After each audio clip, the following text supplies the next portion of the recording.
Welcome to another episode of the Peak Potential Success Show. My name is Fong. I'm an entrepreneur, business strategist, real estate investor, speaker, and also a best-selling author. And every single day, I help others unlock the potentials and guide them to succeed. Today, I have another amazing individual. This person is part of an amazing networking community that I'm a part of, and she's one of the peer leaders in that group. She is so down to earth. She has so much value, so much impact to give to others, and it's just an absolute joy to talk to her. So I couldn't wait to have her on my show. She has a passion for working with people, for people. She has this great knack of transforming a company's employment, culture, and also their engagement as well. She is a human resources specialist. She is the founder and consultant of Involving HR. So please welcome Ms. Ashley McKARNey. Thank you, Fong. What an introduction. That was very kind of you.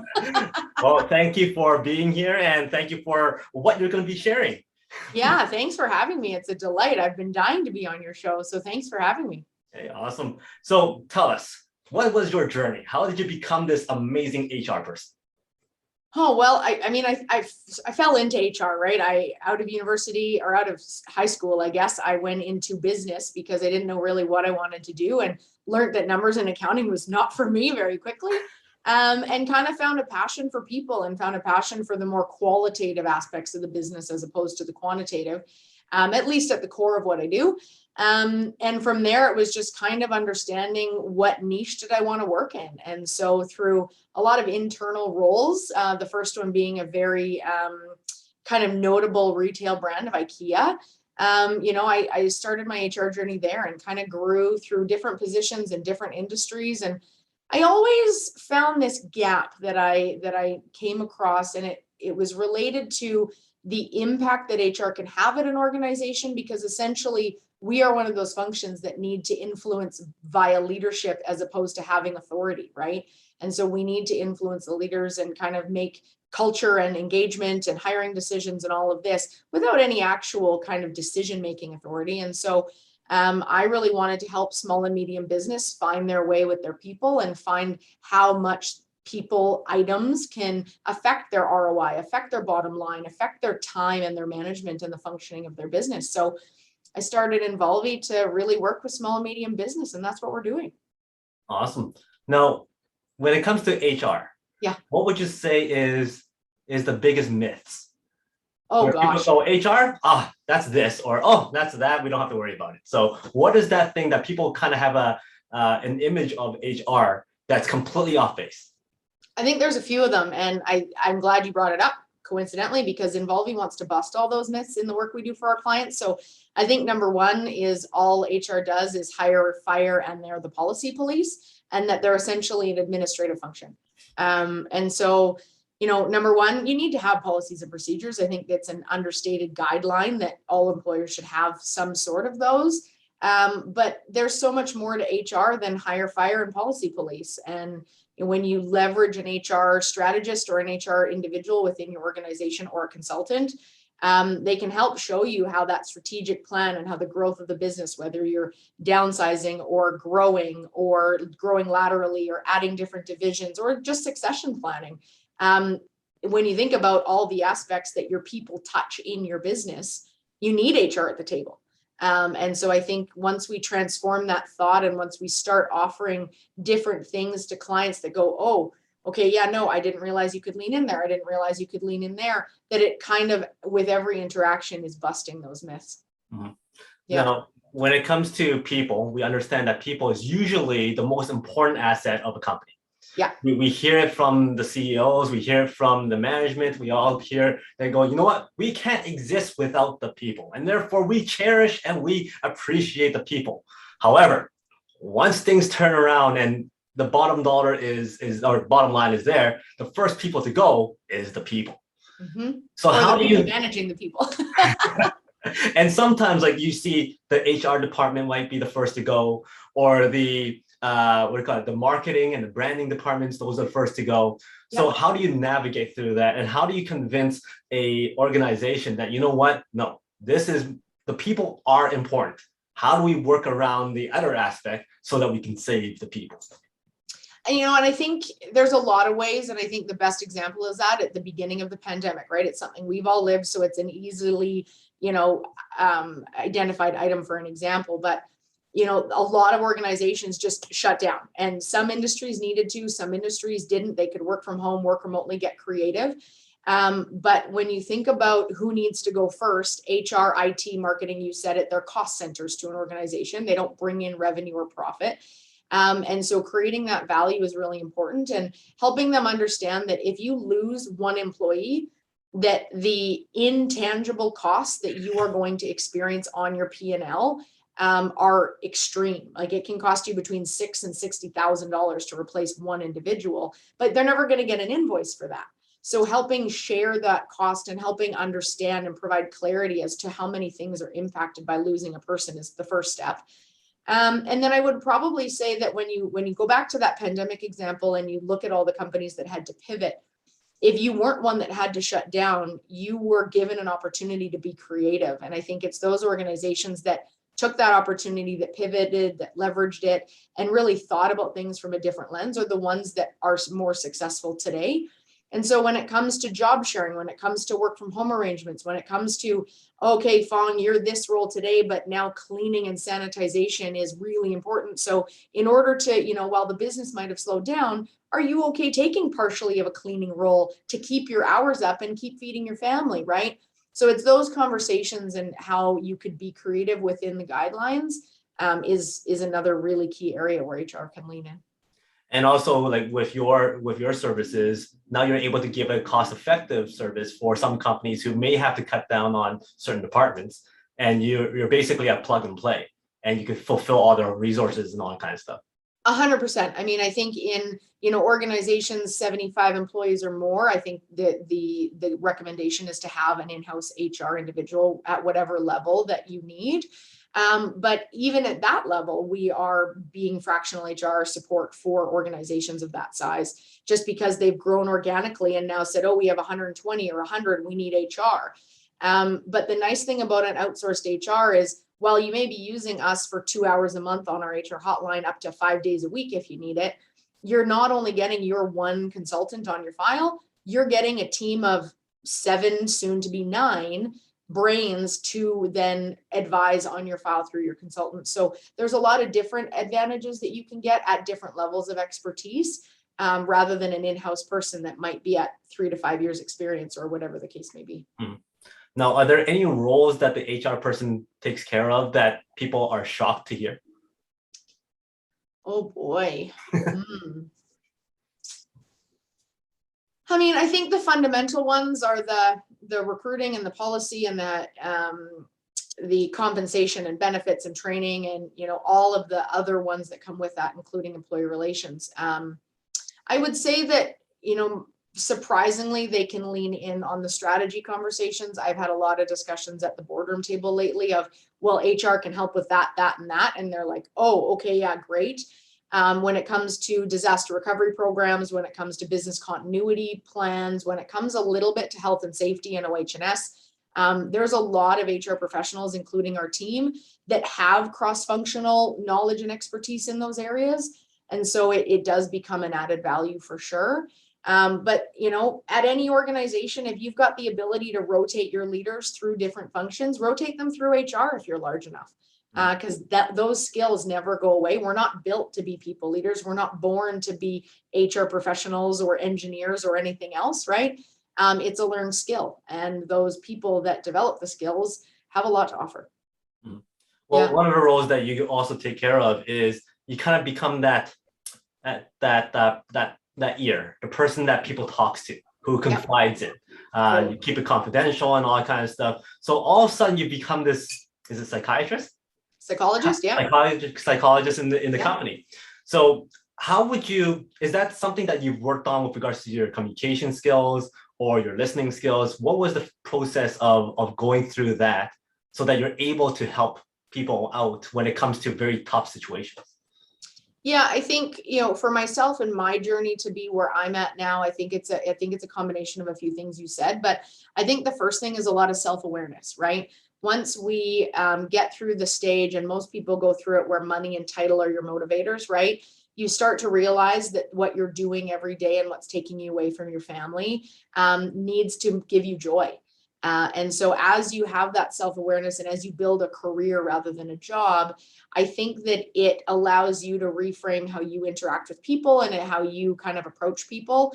And then with me having that lens on people and culture first, there is always a way for people to work together and make that employment relationship seamless, which is something we do.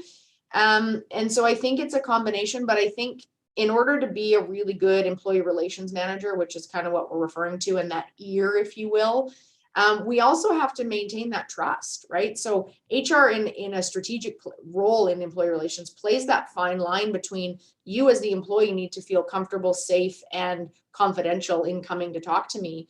But then I also have to be given the leadership support to either help make change or confidentially bring things to leadership to help make change, right?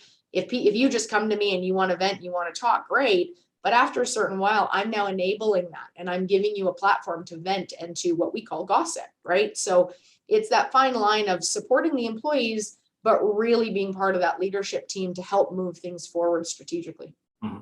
What would you say is the top 3 keys of becoming an amazing listener? I think, first of all, understanding your style, whether you're a collaborative leader, and your communication style, right? That's number one, because understanding how you are also gives you awareness that everybody else is different. And the more you become aware of your style, the more you can adapt to the other styles because you've been aware of them.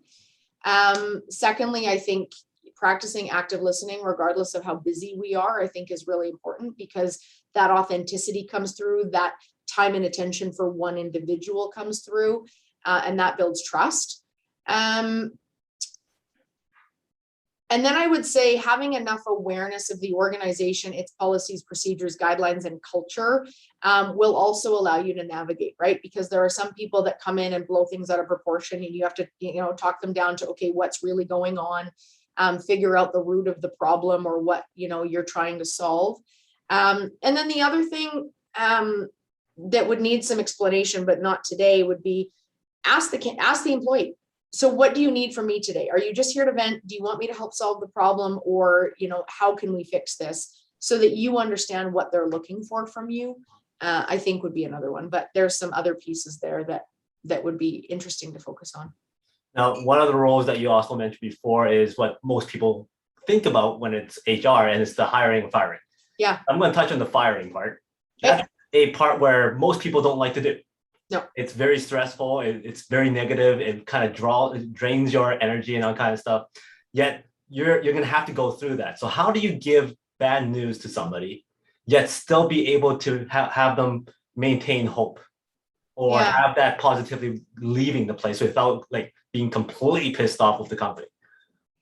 Yeah, I think that's first and foremost, if you struggle with terminating somebody's employment, even if it's for cause and they've stolen or broken a rule or done something egregious, if it doesn't affect you emotionally or in some way, shape, or form, then that would be the first step. I think we're all human and it's going to affect us. So it should be, natural to expect some sort of internal struggle with having that conversation.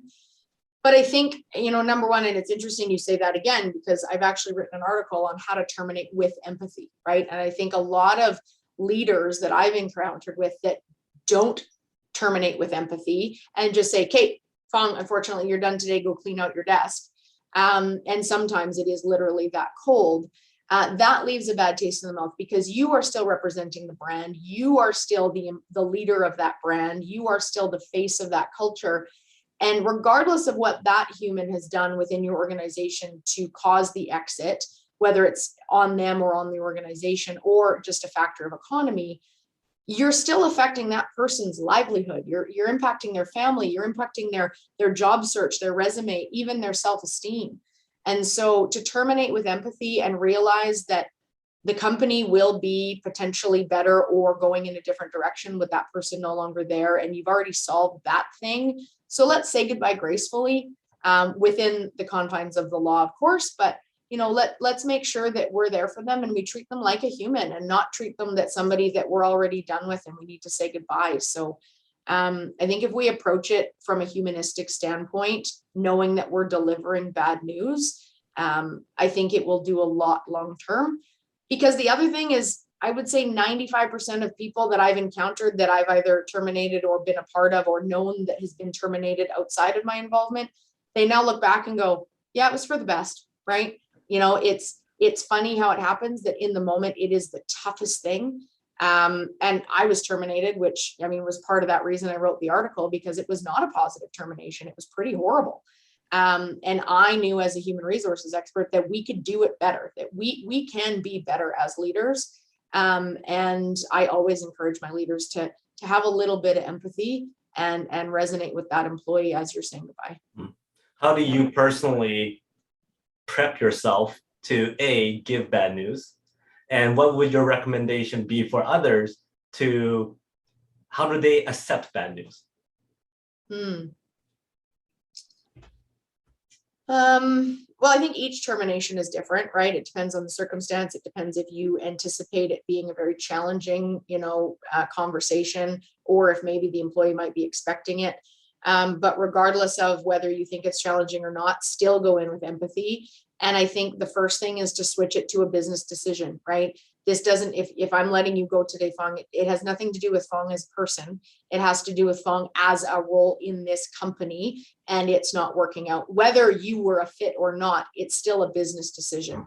And so that, I think, is where we can lean to be a little colder and a little less empathetic.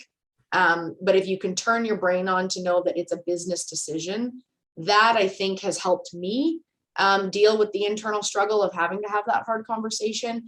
And then you can kind of turn the empathy on when you're facing that person, one-on-one, and saying, unfortunately, this is your last day. But I think other things you can do is when you terminate them, I think also matters. Are you going to terminate them at 9 a.m. when the whole office is open and they have to go clean out their desk and everybody knows what's happened? Are you going to ask that team to maybe go out for coffee and do it privately and hold that employee back? Or are you going to do it at 7:30 in the morning before people arrive, or 4:30 in the afternoon, or 5 once they've worked a full day? So I think your strategy on when to have the conversation, how to have the conversation, all matters. And then the options you give them to clean out their personal effects, right? Do you get them to do it right then in front of everybody? Do you say, come back on a weekend or evening and we'll let you in and you can do it yourself? Or do you offer to do it for them and FedEx it to them? So I think there's a lot of different things you can look at, and each decision you make, will make it a better or worse outcome.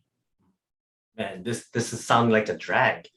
Yeah, you brought up the negative. I know. And plus you're using me as an example. Oh, I'm sorry. Well, that's easier than using my husband or my son. It's all good. I'm joking. Yeah.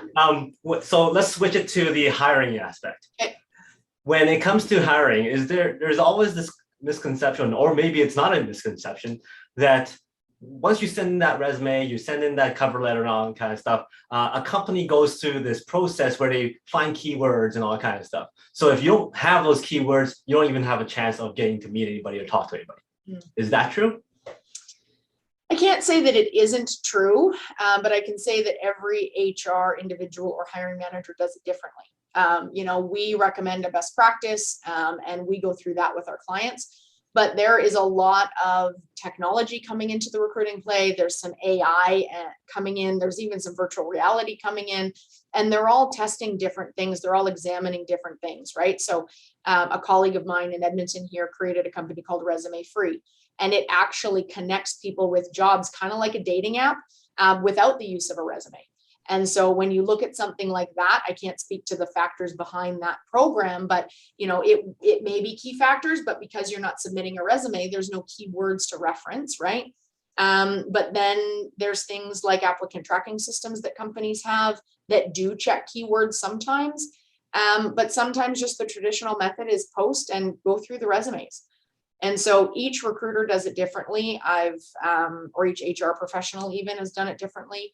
I've seen some really good processes. I've seen some processes that I wish I could correct.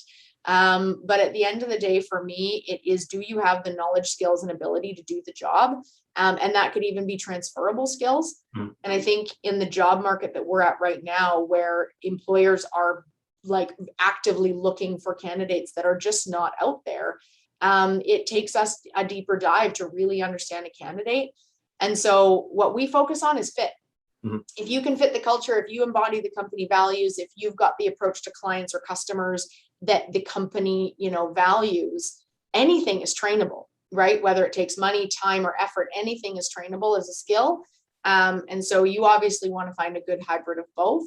But if it comes down to skill or fit, I always go fit, because that will not guarantee, but pretty close to guarantee longevity. In this day and age, is there any benefit of a person walking into a company and dropping off a hard copy of a resume? I can't say no. I've received a couple in the last few weeks, and I think it just depends on the generation of that individual and what they're used to and what they value. I get some students calling saying, "Can I come bring it in? I'd like to meet you." And I get some that just submit a resume. So I can't say that it's not valued, but I wouldn't say that it's as valued as it was in the past, just from my experience. So, would you say there are some key things that pop out that catches your eye or gets noticed when it comes to resume reviews? I prefer a concise resume. It should speak to the skill sets that you've got and some key accomplishments that you've had. So if you've just got, I've worked at company A, company B, company C, here are my dates, I'd say that's a little lacking. Doesn't mean that you won't go forward, but it just doesn't give the recruiter or hiring manager enough of a lens to really assess you as a candidate. So if others rise above that, you may fall short on the short list. But then I've also seen resumes that are 8, 9, 10 pages, and it's a story, right?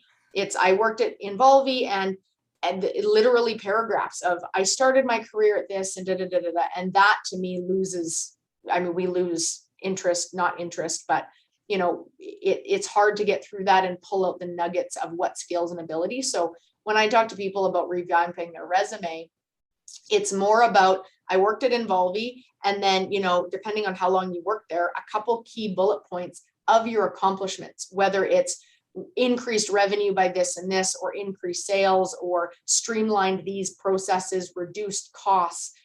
Anything that impacts the operations of a business that you impacted is definitely worth selling.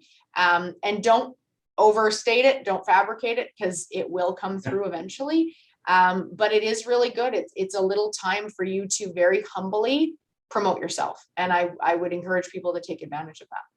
Okay, so people got past that first stage of getting a call at least. Yep. Do you have any tips or some advice for people to prepare for an interview?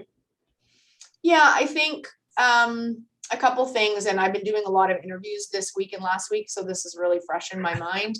Number one, with the economy that we're at right now, with mostly work from home or virtual interviews, especially for the first interview, I would make sure, you've got really good bandwidth on your Zoom or your Teams or whatever online platform you're using for video. I would make sure that you are connected to a hard line instead of Wi-Fi, because Wi-Fi will always be glitchy and won't put your best foot forward. And then I would really look at your surroundings and see, what people are looking at. You and I both have virtual backgrounds, yours better than mine, because my hand is going in and out. But if you're sitting in your kitchen or you're sitting somewhere, make sure there's no distractions, make sure you're putting your best foot forward, and make sure that you're clothed appropriately and fully clothed if it's a virtual interview, because believe it or not, I've seen some things I don't want to see that people don't think we can see. Wow. So we've got lots of stories in HR, which makes it a lot of fun. But in terms of actually preparing for the interview, don't come scripted. If you've got you on this screen and the company website here, and I ask you, do you resonate with our values? And you say, yes, well, your first value, or even, yes, I resonate with the values of this, this, and this. It needs to be authentic. You need to show your true self, because if you do, you will either get the job to be your true self, or you won't get the job, and that means it wasn't a good fit. So don't try and be somebody you're not, or somebody you think we should be, because it may come out eventually that you're not a right fit for the organization. And I think it's better for everybody that that's determined before we bring somebody on, as opposed to after. So there's a fine line between a person researching and making sure that they fit all those criteria versus recycling, regurgitating the words that's actually on the site and saying, oh yeah, I kind of fit this mold. But yeah, I mean, I think if you reference, on the website, you mentioned XYZ. Okay, great. But if you're reading the company values or you're reading a paragraph about the company and you're telling us what we think we want to hear, that's not great. It also shows that you did a little bit of research and you're referencing it, right? But if you're truly going to invest and you truly want the job, internalize those values, internalize the job description, picture yourself in it, and then speak from the heart. Because that will show your dedication and want for the job over just being scripted and telling us what you think we want to hear. So here's a scenario. Yeah. Leaders wants to build that culture of being open door policy, wants to be able to work with the employees, work with the team, but there's also a fine line between becoming their friends, because sometimes some of those members might take advantage of that relationship. So let's say the leader comes to you and go, I'm really struggling with this aspect. I don't want to become that dictator kind of thing, but I still don't want to be pushed over by the team members. So what do you tell them about? What do you tell them to do so that it makes it more effective? Yeah, so I think number one, have some genuine care for your employees, right? I'll use an example. I used to work in a firm where there was one leader of call it the administration side of the office. And this individual was very cold, very business only when at work. We never got a sense of that person's family life at all. And not that you need to, but sometimes it makes us human, right? For you to know that I have a son, for you to know that I'm married with, sometimes it's just nice to have those informal conversations and get to know the humans that you're employing. Because essentially you're all working towards a common good and you can't do your job without them. So, there's a lot of aspects there that we need to lean in on. But that individual came to work and said, oh, my family and I were going skiing this weekend and we're doing this and we're doing this. And I actually had people come over to my office saying, oh my God, that person is human. I heard something about their personal life, right? And it automatically allowed them to connect on a different way. And those connections and ties to the business is what develops the culture that makes people not want to leave. I've had people that were really mediocrely happy, if that's a word, in their job, but they loved the team and they loved the company. So they stayed there for life. And the majority of people leave organizations because of their boss and the relationship or lack thereof. And so if we can approach everybody from a humanistic, inclusive standpoint, get to know them a little bit, but maybe don't go out for beers every Friday like they do. Maybe go once a month, right? And only stay for one or two and then say, okay, I'm out, right? There's a lot of give and take that you can manage there. And then it's also about being open and saying, you guys, I really want to participate and I'm going to, but I have to keep my boundaries. And you can also create things that allow you to host something that provides that and then allows the event to end. So I think there's a way to do it, but being a little bit more humble than being all about business, I think will get a lot of people really far. Good tips there. For yourself, I know you're a mom, you're a very successful entrepreneur. Thank you. The big question, balance. How do you find that? This week, that's not a good question. So, we're very humbled by the demand we're seeing from our clients, and we're really humbled with the service that we're able to provide on an ongoing basis. And that's created a demand to work with us and have us as your HR. And so we've got a wait list right now, which I'm really proud of, but we're actively recruiting. And so when the business does fall into that crux of a lot of work and not enough people, it falls on the leaders, it falls on the owners to kind of brunt that. And that's what we do. And so I'm very lucky to have my husband and my mom and my additional family and friends as ancillary support, because they all love my son equally. And I know that if I'm working, it's to provide a better future for him, and he's still being loved and cherished and, supported and taught different things, right, to develop. And so work-life balance is a challenge for sure. And so I lean in where I need to, but then you take the time where you need to. So I'm looking forward to once we've hired a couple of team members and they're onboarded and comfortable, then I'll go for an extended little vacation wherever I'm permitted to go, and kind of recharge. But it is about the little things, and it is about working solidly to get it done and working efficiently. And yeah, it definitely is a challenge, and it takes work every day. So you talked about challenges a lot. How do you face a challenge? I face it by understanding my strategic plan, to be honest.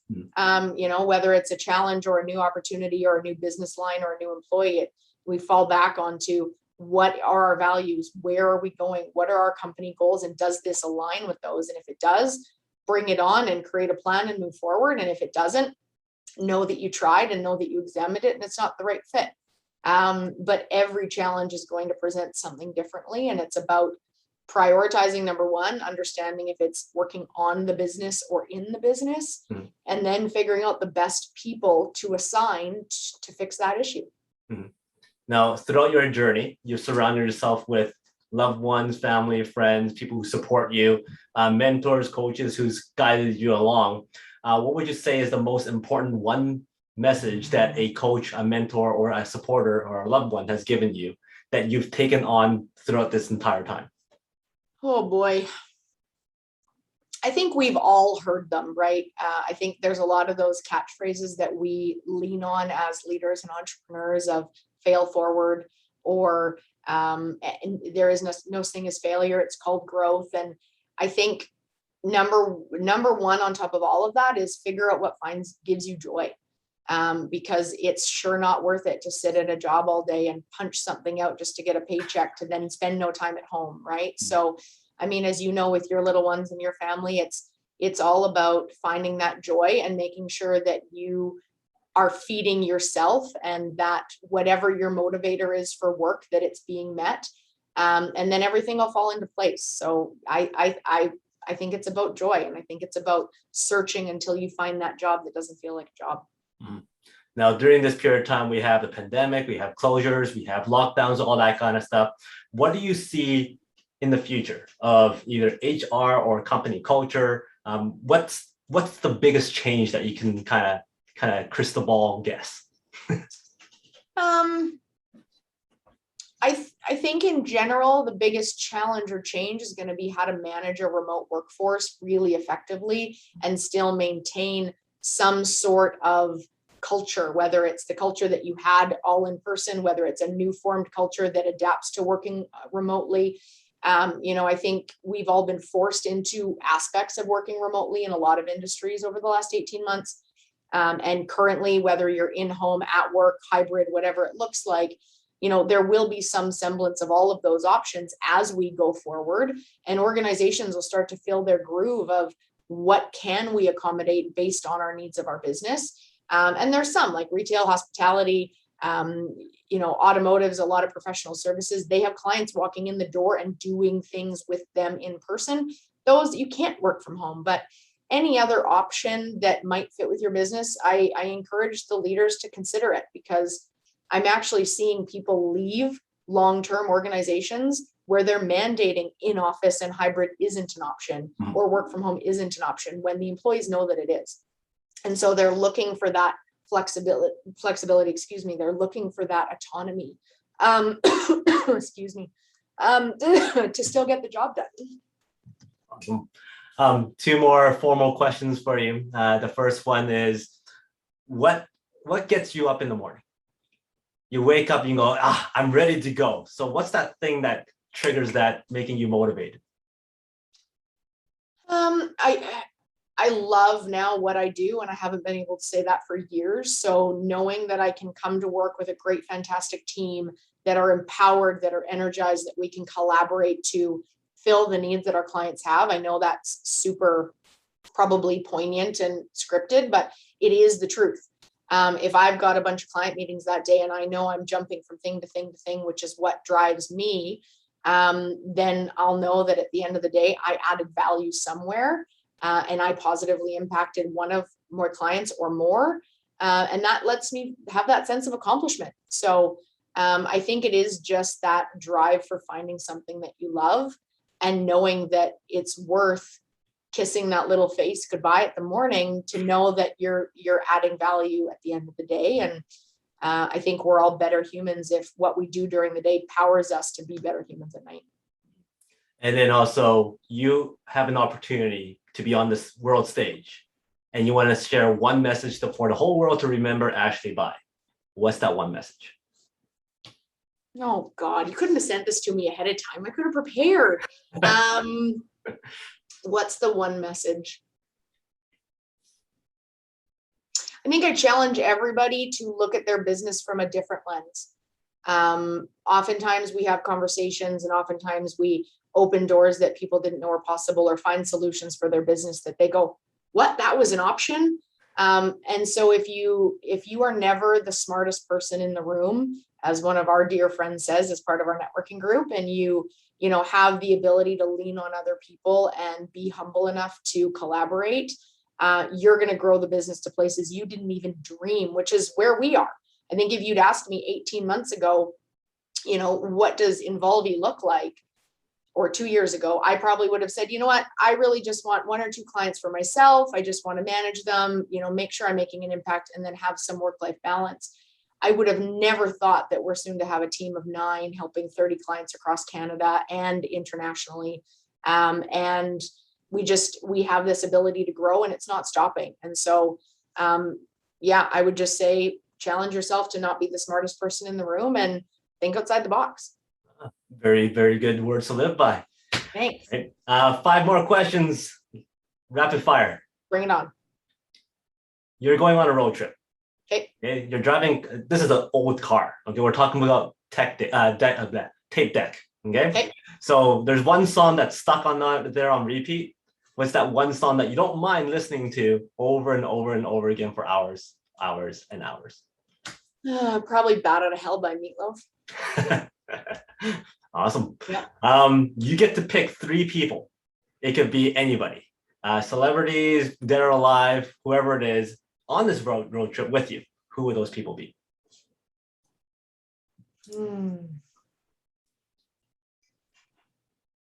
Oh boy, that's tough. And I'll make it a little bit more difficult. No family members. Yeah, I appreciate that. I see them lots, so we can road trip at a time. Let's lean into people that I wouldn't get to road trip with. I'd probably say Elon Musk. I'd probably say Brené Brown. And probably a Bill Gates. Okay. Only because I know I have things to learn from each of them in areas of business that I am so just new to, or I don't know what I don't know. Mm-hmm. And so if nothing else, it would pose for crazy, great conversation. Awesome. So Brené Brown, Elon Musk, and Bill Gates. Those, you know what, Ashley, we're going to be spending a lot of time in this car. So we need to get to know each other a little bit more so that I know we're not put into a situation where we're going to hate it. Yeah. So we're going to come over for dinner. What are you going to prepare?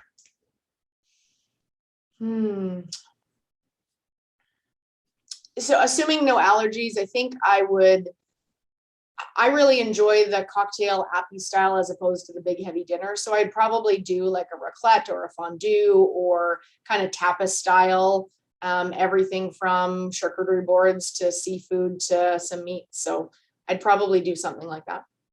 Awesome. With some great wine and some cocktails. Do you have a hidden talent that not many people know about?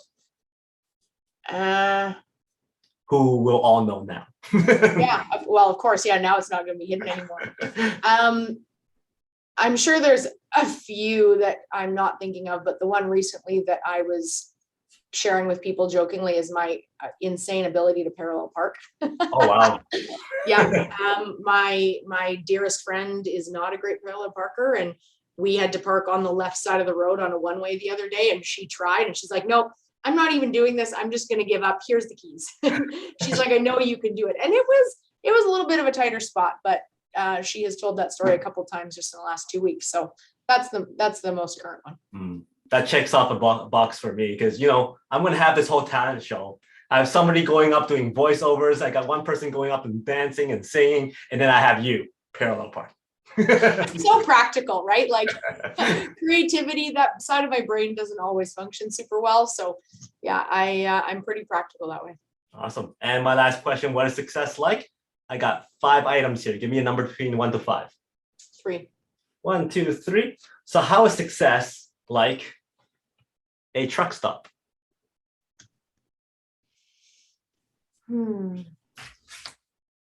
I think so you mean success, how do I relate success at a truck stop? And how would you, or at a truck stop, yeah. Yeah, so whether it's a business or an actual truck stop, I think the more you get to know the clients and the customers and what they're coming in for and what their actual needs are when they're visiting or they're there, I think is paramount.